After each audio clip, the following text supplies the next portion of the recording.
business podcast with no fluff, just the good stuff with our daily 10-minute business lessons for the real world. I'm your host, your coach, your teacher, Omar Zenhom. I'm also the co-founder of the $100 MBA, a complete business training and community online. Today is a special day. You hear me on the show teaching how important creating consistent content is and how blogging is one of the best ways to do that. And today we have one of the biggest entrepreneurs in our space, and in my opinion, the best name in blogging, Chris Brogan. In today's guest teacher episode, Chris is going to teach us how to blog like a boss in under an hour a day. This is a killer guest lesson, so pump up the volume and let's get down to business.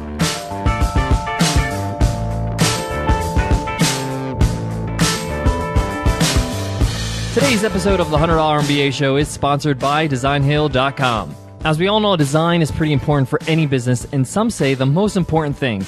Content, the quality of your product is king. But what's the first thing anyone sees before they use your product? It's your design. So whether you're looking to get a new logo, website, or t-shirt designed, we recommend DesignHill.com, a site where you can get quick service at a cost-effective price, and it comes with a 100% money-back guarantee. If you go to designhill.com/promo/100MBA, you'll get a $50 power upgrade of services for free and 100% off the contest posting fee. Again, that's designhill.com. Chris Brogan is a New York Times and Wall Street Journal bestseller. He's a highly paid public speaker and runs one of the largest businesses online with Owner Media Group. But he's also known as one of the best business bloggers, period, with chrisbrogan.com. That's why he's the perfect person to teach you today's lesson, how to blog like a boss in under an hour a day. I am so pumped for this episode, so without further ado, take it away, Chris. Hi, I'm Chris Brogan. I'm really glad you're joining me today. Today I'm going to teach you a little bit about blogging, and most specifically, how to blog in under an hour. And my idea is basically that we can dig in and learn a sort of faster, better way to blog. Let's get right down to business. All right, so in this whole concept, what we're looking to do is I've got a 7-point framework to help you figure out how to operate better each time.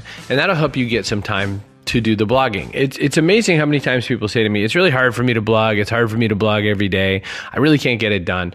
And then they'll go on to talk to me about how they're not blogging every day and how they're not even practicing or not trying or whatnot. And I think partly it's just because people don't necessarily know what to do with themselves. So I've got a 7-part framework. It's very simple. Every time I say that, just realize that I just mean just keep repeating this kind of a thing. So I'll walk you through the 7 points first, and then I'll go into some details. So number 1, start with a goal. Number 2, think of a perspective and a title. Number 3, work from your reader's mindset. Number 4, find a graphic to accompany the piece. Like I said, none of this is rocket surgery, but you'll see when we get in depth. Number 5, build out your 3 to 4 paragraphs. Number 6, double check the actions and next steps. And number 7, promote with a question. Okay, so let's go a little deeper. You can't be on $100 MBA and just give that kind of tiny little overview. Start with a goal. So what is the goal of this piece of material? Are you informing? Are you selling? Are you educating? Is this just a gentle touch to the community you serve? Start with a goal and then realize that you've got to write towards that goal. For instance, if you're informing, you've got to write clearly and with lots of takeaways. If you're selling, you have to write useful information, but also guide people towards a very important next action. If you're educating, be willing to go a little more in depth, but in a way that lets people see the path so that they can choose some shortcuts. You can hear how I've employed that even in this podcast with you, this episode.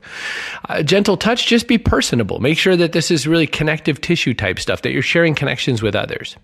So that's the goal. Now you've got to think of a perspective and a title. Your writing needs an angle, an approach, a way to think about things. You see lots of people talking about their numbered posts being the killer post, 25 ways to do this. And I know I've got a bunch of posts like that. Everyone does. But a numbered list is kind of great for bookmarks, but not really powerful at converting or moving a next action, which kind of goes back to the point that I made about goals just a second ago. There are 2 conflicting but necessary elements to writing compelling blog posts. First, you've got to have a perspective and a vision that's all your own. But then you've also got to understand that you've got to think with the reader in mind. So come up with a perspective or a title that matches what you need to do. Now, to work from your reader's mindset, sometimes I think creative people forget that they work in the service of others. So your job is to help make that your vision and your information so obviously their idea that they almost forget that it was your idea and not theirs. That's the magic trick. That's the thing to do. If you can give people an idea that they understand and appreciate so much that they think it's their own, then you're rocking. So working from your reader's mindset. Find a graphic to accompany the piece. I know this is dumb, but lots of people decide not to do this step. We are visual creatures. It's important that once you have the perspective and a title, once you've got the reader's best thoughts in mind, and you've got to create a graphic that makes people see and makes them feel and wants them to come even further into this. Or you could use a graphic that warms up your connection to the community, or something shocking, whatever, but make sure there's a good visual. And I think that you can get this a lot of different ways. There's a lot of places where you can get royalty-free graphics online. There's a lot of times you can go into Flickr and look for Creative Commons type graphics. You can use your own from your camera uploads. There's lots of places where you can find good graphics. When I do connective pictures and connective posts, it's usually a picture of me and my human head, because I want people to remember who I am and feel a little bit connected to me in that way. So that's one way you can get it done. Then build out your 3 to 4 paragraphs. Everyone asks me what the best length for a blog post should be. And my answer is usually around 300 words, maybe 500 at the most. Unless you're trying to write something with the intent that people bookmark it for later. If you're going to do that, then you could write more. But otherwise, it's just about 3 or 4 paragraphs of content. I'll share my most successful writing frame to date. So once I've got a really great title, once I've got a real sense of where I'm headed with this thing, I then write my first paragraph. My first paragraph is usually personal, and it helps connect people to the content. It's a way to really kind of tie that I'm the one giving the perspective. Now, if you're writing for kind of a group blog or something, you can still write personably. You just want to make sure that you're connecting people to the idea in some personal way as best as you can.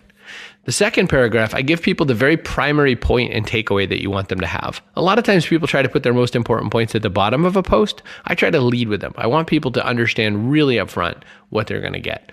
And I think that there's a lot of reasons why to do this, but one is that people are lazy and they're in a hurry and they need to know that you're going to serve them. And it's got to be in the very next paragraph. Then the third and fourth paragraph, even if you maybe accidentally have a fifth, give people actionable information that they can use and work with whatever it is that you wanted them to know. I think that a lot of times we worry that there's more to it than this, but that's it. Let's say 4 paragraphs. First paragraph, personal. Second paragraph, the most important main point you want to tell them. Third and fourth paragraphs, just really backing up that point with actions that people can take. There you go. Now wrap it up with a call to action or a next step. This is where most people make a mistake. This is where it all falls down. They end with something soft or they end with nothing. They just stop typing. I've seen that so many times in posts where they just stop typing. I say wrap it up nicely. Point people to an answer that's, kind of a what's next sort of answer. Which leads me to the next step in this framework. This is number 6 out of 7. Double check the actions or next steps. That what next part is vital. If you're trying to sell or point to what you're selling, well, if you're trying to sell, make sure you point to what you're selling. Make sure that there's no links other than what you're selling. If you're trying to do something like a gentle touch sort of post, maybe you link like crazy to all the other people that you're trying to connect. You want to make sure that, whatever your next actions are, they've got to really be tied to that and really go over your post and make sure it matches step 1, which was the goal. Last, promote with a question. I use social platforms to promote my posts. I usually ask some kind of a question. Do you have these secret tips to improve your blogging? Pow, give them the link. Are you doing something like this in the coming year? Pow, give them a link. What am I doing wrong here? Link. Get it? It's easy. But I find that a lot of times people just put the title of their post, and that's, not necessarily going to bring anybody else. Now, how do you find the time to blog? I guess we didn't really cover that in any detail, so why don't I give you some information on how to find the time to blog? I'm a big, huge fan of this concept called time quilting. And when I talk about that, a time quilt means that you're looking for scraps of time and then you're sewing those together to get enough time to do something useful. That's my idea. I coined it because, quilts are like blankets made out of fabric that's no longer useful. So for instance, if a shirt has a really big stain on it, you could still use about 60% of the fabric. So you take that and you sew it a bunch of other things and you suddenly have a quilt, which is like a blanket. So what if you take 5 minutes that you have while you're waiting to pick up your kids and the 10 minutes that you usually spend reading the newspaper and another 10 minutes that you would have spent keeping up online and making sure you're so informed and do something better with it. I use tools like Evernote and Google Docs so I can write anywhere, offline and on. I don't want any excuses. I don't want it to be like, oh, that was in my other book, or oh, that was in my computer and it's not on anywhere else. So I use things like Evernote and Google Docs, which are accessible from everywhere. And so that I make sure that I'm really up to date. I keep my topics and my next steps ready to go so that I'm never stuck with blank paper. So it's important that you keep some list of what you're planning to write about and keep adding to it whenever you can. Never just try to come up with one post at a time. Come up with 3 or 4 ideas, and that way you can come back to something. There's a writer's trick that I like to use for blogging called stop mid-sentence. So you can always be ready to pick up your writing whenever. It's hard when you come back and you see a blank piece of paper, but if you come and there's like a sentence half written, as long as you remember what the other half's supposed to be, you could pick it up again and keep going. So try that trick of stopping mid-sentence. Write daily. You're never going to be good at anything that you don't do daily. So make sure you write daily.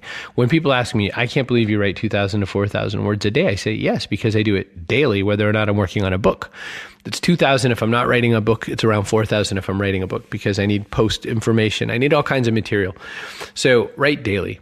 And now this is the most important detail I would say about finding the time to blog. This is about ideas. Be willing to slaughter your material. Be willing to delete stuff. Be willing to say, that's not a good enough post. I'm just going to delete it. The more you covet ideas, the more you think that you'll run out of them eventually. You'll have thousands of ideas every day if you think of nothing as sacred. You know, one last detail, because it looks like I've got a minute here. Find the right metrics. It's amazing how many people say to me, no one's commenting. Who cares? You don't get paid on comments. Look for shares. Look for actions being taken. Look for emails from people that say that you've hit the mark. And mostly, look for things like new subscriptions and more revenue. My favorite 2 metrics are $sign and $. Numbers and dollars. The rest don't really count. Now, you could power up to blogging daily, 300 to 500 words a post with all the steps that I just gave you above. And you will get better through practice. Beyond that, it's really up to you to win. Boy, I can speak today. So those 7 steps that I gave you, just to walk through them super quick again, is number 1, start with a goal. 2, think of a perspective and a title. 3, work from your reader's mindset. 4, find a graphic to accompany the piece.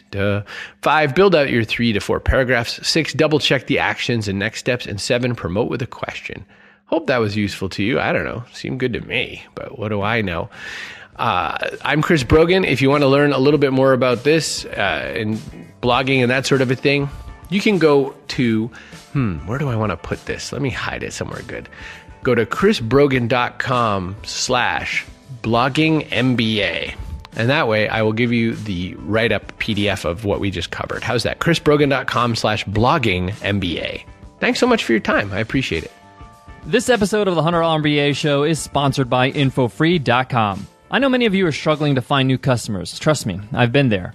Most contact lists are outdated and don't have the sales leads that are right for your business. But let me tell you about a service that makes it a whole lot easier, infofree.com. And by the way, they're offering a free trial to listeners of our podcast. Infofree.com's data is so accurate that it was even featured on 60 Minutes. Do you want to reach prospects with phone calls, emails, or direct mail?